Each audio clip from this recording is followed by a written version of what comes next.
ఈరోజు మీకు ఇచ్చిన ఫోన్ తోటి ఏం చేస్తున్నారు? కనీసం ఒక వాక్యమైన షేర్ చేస్తారా సోషల్ మీడియాలో?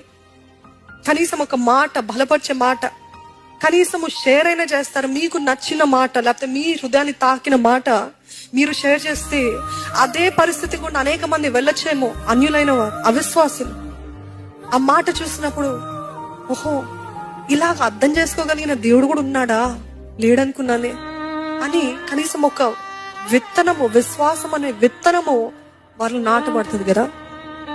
ఎంతసేపు నా ఫోటోలు, నా పోస్టులు, నేను ఎంత అందంగా ఉన్నాను, నేను ఎంత సాధించాను, ఇది కాదండి. దేవుడి కోసం ఏం చేస్తాను, దేవుని ఎలాగ మహిమపరచాలి, దేవుడు ఎలాగ ఘనపరచాలి, దేవుని ఎలాగ ఎత్తి చూపించాలి, దేవుని నామాన్ని ఎలాగ గొప్ప చేయాలి. ఈ మాట పెడితే కనీసం ఒక్కరైనా రక్షించబడతారేమో అనే ఆ తపన, ఆ వైరాగ్యమా, ఆ మంట లోపల నుండి వస్తే తప్ప ఎవరు ఫోర్స్ చేయలేరు.